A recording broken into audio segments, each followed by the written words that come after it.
আমার পরম বৈষ্ণব রবিদাসের পরশ পেতে।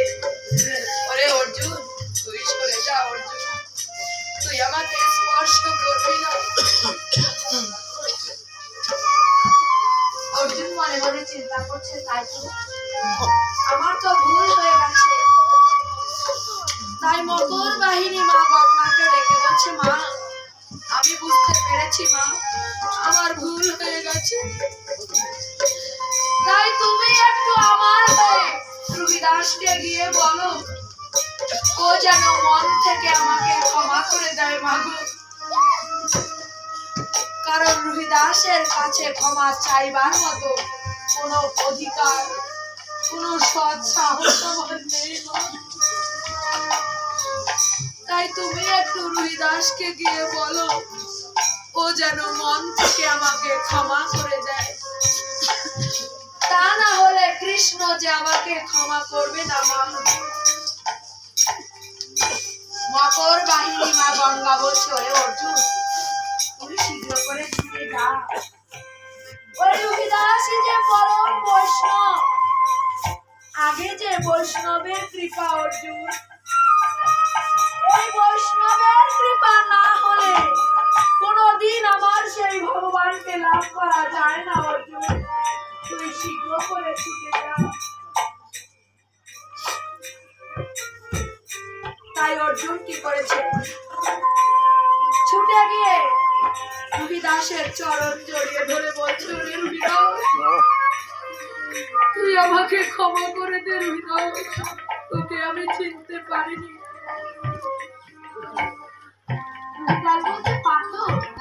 কি করছো তুমি? আমার পা ধরেছো কেন পার্থ?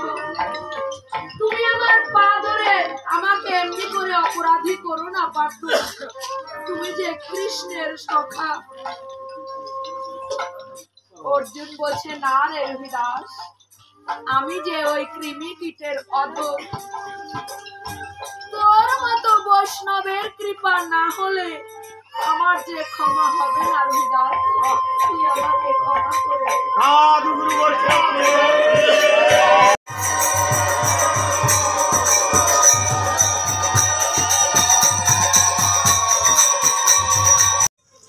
রবিদাস বলছে, পার্থ স্নান হয়ে গেছে, এবার কুটিরে ফিরে চলো পার্থ। তাই রবিদাস অর্জুনকে নিয়ে নিজের তাল পাতার কুটিরে ফিরে এসেছে। তারপর লবণ আন্নে জোগাড় করে সর্বপ্রথমে রবিদাস গোবিন্দ সেবা দিয়েছে। কারণ গোবিন্দ সেবা না দিয়ে রবিদাস নিজে জলটুকু স্পর্শ করে না। তাই সর্বপ্রথমে গোবিন্দ সেবা দিয়েছে। আর ওই গোবিন্দের প্রসাদ এনে অর্জুনের কাছে বলছে, পার্থ গোবিন্দ সেবা হয়ে গেছে পার্থ, এবার ওই গোবিন্দের মুক্ত প্রসাদ তুমি একসঙ্গে মেখে সর্বপ্রথমে তুমি তোমার মুখে তুলে দাও। আর তোমার মুখ থেকে একটুখানি প্রসাদ বের করে তুমি আমার মুখে তুলে দাও। অর্জুন বলছে, তা হয় না ভক্ত, তুই একটা কাজ কর, ওই গোবিন্দের মুক্ত প্রসাদ তুই একসঙ্গে মেখে সর্বপ্রথমে তুই তোর মুখে তুলে দে। আর তোর মুখ থেকে একটুখানি প্রসাদ বের করে তুই আমার মুখে তুলে দে। কারণ বৈষ্ণবের উৎকৃষ্ট প্রসাদ পেয়ে আমার এই পাপী অসি জীবন যে ধন্য হয়ে যাবে।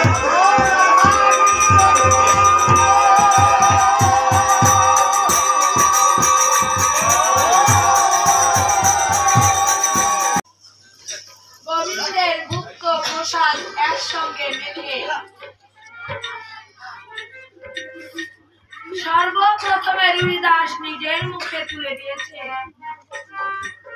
তারপর মুখ থেকে একটুখানি প্রসাদ বের করে অর্জুনের মুখে তুলে দিয়েছে।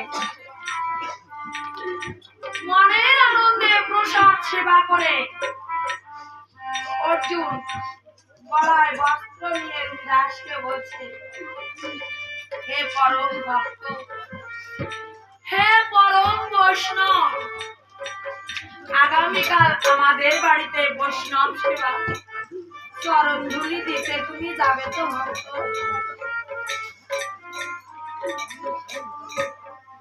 বিরাট বলছে পাত্র, কৃষ্ণ আমাকে মুচি করে জন্ম দিয়েছে, তাই এই জগতের সবাই আমাকে মুচি বলে ঘৃণা করে পাত্র।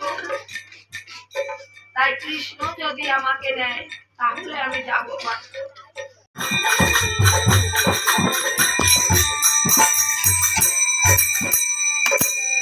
রুহিদাসকে নিমন্ত্রণ দিয়ে অর্জুন আপন বাসভবনে ফিরে গেছে।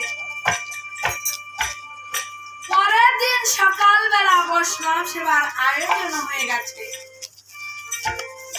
সমস্ত বৈষ্ণবগণ যখন এসে গেছে, বৈষ্ণবদের আসন পেতে দিয়েছে।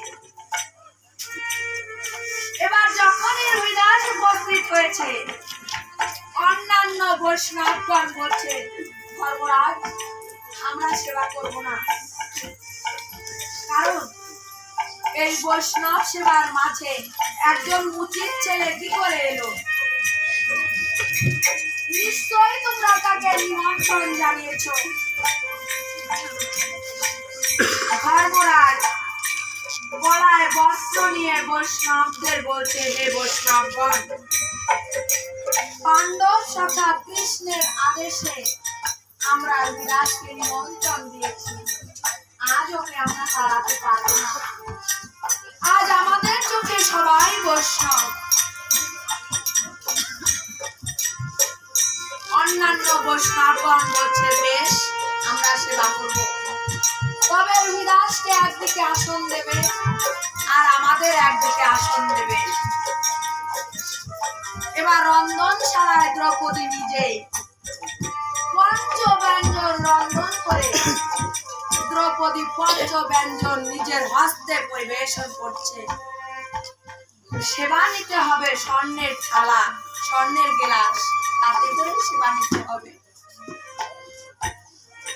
দ্রৌপদী নিজের হস্তে পঞ্চব্যঞ্জন রন্ধন করে নিজের হস্তে দ্রৌপদী পরিবেশন করছে।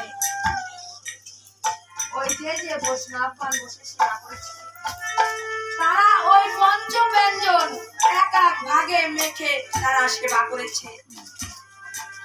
আর ওই যে রুহিদাস সমস্ত কিছু একসঙ্গে মেখে সর্বপ্রথমে গোবিন্দ সেবা দিয়েছে, তারপর গোবিন্দের ভুক্ত প্রসাদ বসে নিজেও সেবা করছে।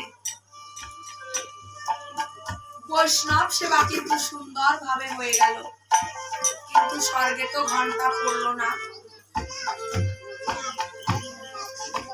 তাই ধর্মরাজ ছুটে গিয়ে আমার প্রাণ গোবিন্দকে ডেকে ডেকে বলছে, হে যশোদানন্দন কৃষ্ণ, বৈষ্ণব সেবা তো সুন্দর ভাবে হয়ে গেল, কিন্তু স্বর্গে তো ঘন্টা পড়লো না। তখন আমার প্রাণ গোবিন্দ বলছে, তোমাদের কারো মনে পাণ্ডব সখা কৃষ্ণ, হে যশোদানন্দন কৃষ্ণ ভাগে মেখে তারা সেবা করেছে, তারা দেখেছে কোনটার কেমন স্বাদ। আর ওই যে বৈষ্ণব বসে সেবা করেছে, উনি কেমন বৈষ্ণব। আমি যে নিজের হস্তে পঞ্চব্যঞ্জন রন্ধন করে নিজের হস্তে আমি পরিবেশন করেছি, উনি এক এক ভাগে মেখে খেয়ে দেখলো না কোনটার কেমন স্বাদ। উনি সমস্ত কিছু একসঙ্গে বসে সেবা করেছে। অর্জুন বলছে, দ্রৌপদী এবার আমাদের ভুল হয়ে গেল দ্রৌপদী, কারণ তুমি যে ওকে চিনতে পারোনি দ্রৌপদী, ও যে শুধু বৈষ্ণব নয়, ও যে মহান বৈষ্ণব, আমার কৃষ্ণের অতি কাছের লোক দ্রৌপদী। এবারও আমাদের পাপের ক্ষমা হলো না, এবারও আমাদের ভুল হয়ে গেল দ্রৌপদী। অর্জুন বলছে, দ্রৌপদী তুমি একটা কাজ করো, তুমি পুনরায় সবকিছু পরিষ্কার করে শুদ্ধ চিত্তে তুমি পঞ্চব্যঞ্জন রন্ধন করে নিয়ে এসো। আমাদের আবারও বৈষ্ণব সেবা দিতে হবে, তা না হলে আমাদের পাপের ক্ষমা হবে না।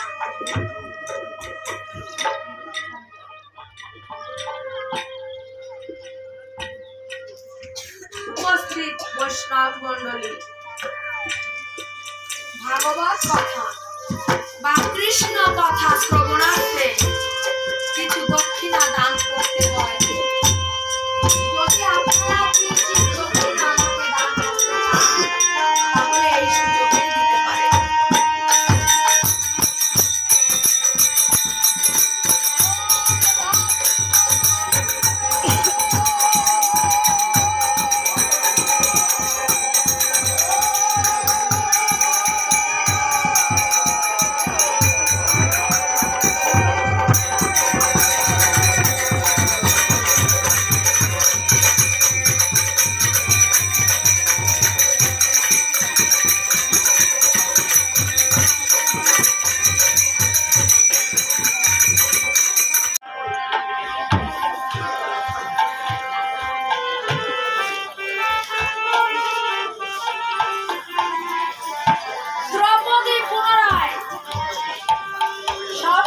পরিষ্কার করে শুদ্ধ চিত্তে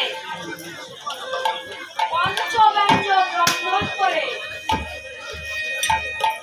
থালার উপরে সাজিয়ে, থালার উপরে তুলসী আর ধূপ দীপ জেলে দিয়ে দ্রৌপদী আর পঞ্চ পাণ্ডব সবাই মিলে রবিদাসের কাছে এসে বলছে, হে পরম ভক্ত, হে পরম বৈষ্ণব, আমাদের ভুল হয়ে গেছে বৈষ্ণব, তাই তুমি পুনরায় সেবা করো, পুনরায় সেবা করে তুমি আমাদের কৃপা করো বৈষ্ণব। রবিদাস বলছে, না না, এ তোমরা কি করছো? তোমরা এমন করে আমার কাছে দৈন্যতা স্বীকার করো না, আমি যে মুচির ছেলে। দ্রৌপদী বলছে, না ভক্ত, তুমি মুচির ছেলে হলেও আমার কৃষ্ণকে তুমি তিলমাত্র ভুলে যাওনি, তাই তুমি পুনরায় সেবা করো বৈষ্ণব, পুনরায় সেবা করে তুমি আমাদের কৃপা করো। তাই পঞ্চ পাণ্ডব আর দ্রৌপদী সবাই মিলে রবিদাসের কাছে যখন আত্মসমর্পণ করেছে, নয়ন জলে ভেসে ভেসে যখন প্রকৃত বৈষ্ণব সেবা দিতে পেরেছে, রবিদাস পুনরায় সেবা করতে বসেছে। তাই আজ পরম বৈষ্ণব, পরম ভক্ত রবিদাসেরও সেবা হলো, আর পঞ্চ পাণ্ডব তারাও